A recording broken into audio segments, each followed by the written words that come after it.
नमस्कार. आपल्या लहान मुलांना मी कोण आहे हे समजून घ्यायला मदत करायची आहे का? तर आज आपण काही एकदम सोप्या आणि मजेशीर कृती पाहणार आहोत, ज्या त्यांच्या स्वतःच्या ओळखीचा पाया अगदी पक्का करतील. मी कोण आहे हा प्रश्न तसा खूप मोठा आहे नाही का? पण प्रत्येक लहान मुलाच्या मनात तो कुठेतरी असतोच. आणि खरं तर या प्रश्नाचं उत्तर शोधण्याचा जो प्रवास आहे ना, तोच त्यांच्या ओळखीचा, त्यांच्या आयडेंटिटीचा भक्कम पाया रचतो. आणि याच प्रवासात आपल्याला त्यांना मदत करायची आहे. म्हणजे बघा, मला काय आवडतं, माझं कुटुंब कोण आहे, किंवा या जगात माझं स्थान नेमकं कुठे आहे, अशा प्रश्नांची उत्तरं शोधायला आपण त्यांना मदत करणार आहोत, तीही अगदी सोप्या, खेळकर मार्गांनी.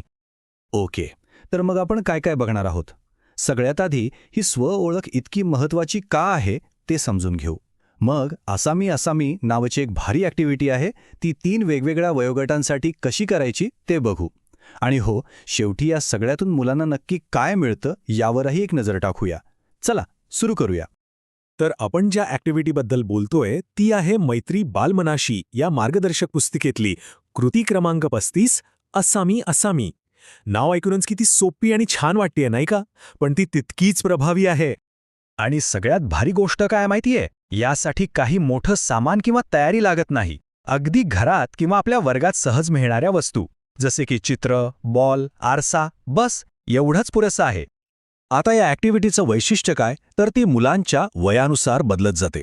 म्हणजे बघा, सुरुवातीला सगळा फोकस असतो मुलांच्या आवडीनिवडींवर. मला काय आवडतं, मग हळूहळू त्याचा विस्तार होतो कुटुंब आणि मग समाज. हा अगदी नैसर्गिक विकास आहे आणि ही ॲक्टिव्हिटी त्यालाच फॉलो करते. चला तर मग सुरुवात करूया सगळ्यात लहान गटापासून, म्हणजे साधारण 3 ते 4 वर्षांची मुलं, ज्यांच्यासाठी त्यांचं जग म्हणजे फक्त एकच गोष्ट असते, त्यांना काय आवडतं. एक कल्पना करा, मुलं छान गोल करून बसली आहेत आणि आपण त्यांना काही चित्र दाखवतोय, फळांची, खेळण्यांची, प्राण्यांची.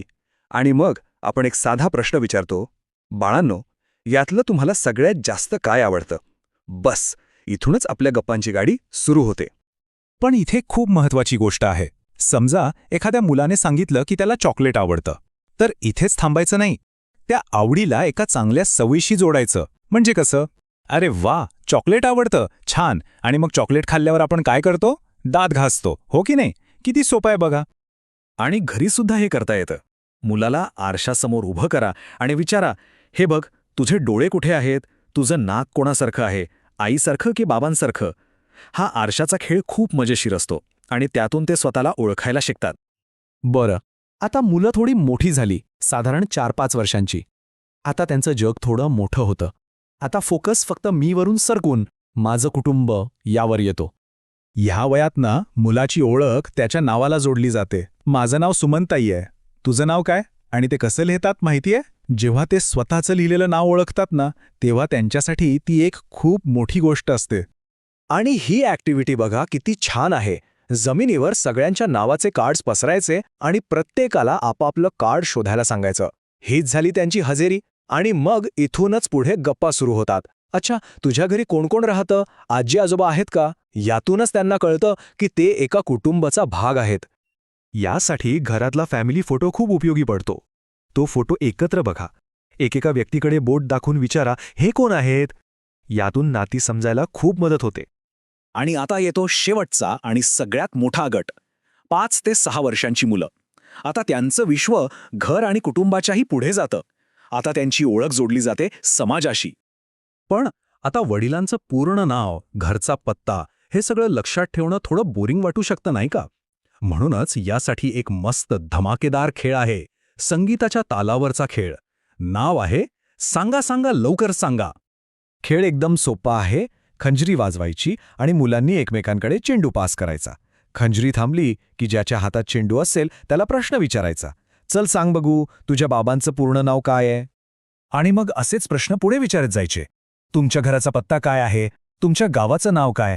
या खेळातून आवश्यक माहिती अगदी सहज लक्षात राहते. आणि एक गोष्ट लक्षात घ्या, घरचा पत्ता माहीत असणं हे फक्त जनरल नॉलेज नाहीये, हे एक खूप महत्त्वाचं सेफ्टी स्किल आहे. आपलं घर मंदिराच्या मागे आहे असं ओळख सांगता येणं हे त्यांच्या सुरक्षितेसाठी खूप गरजेचं आहे. तर मग या सगळ्या वयोगटानुसार केलेल्या ॲक्टिव्हिटीजमधून मुलांना नक्की काय मिळतं?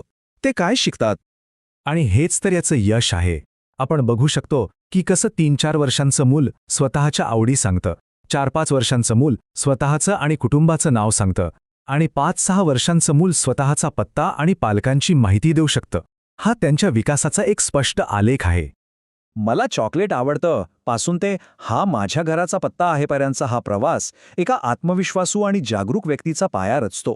त्यांना स्वतःबद्दल बोलायला शब्द मिळतात, आत्मविश्वास मिळतो.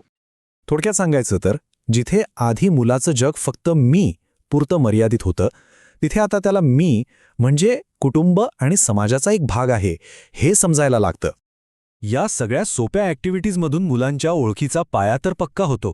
पण आता विचार करण्यासारखी गोष्ट ही आहे की त्यांच्या या ओळख प्रवासातला पुढचा टप्पा कोणता असेल आणि त्यात आपण त्यांना कशी मदत करू शकतो.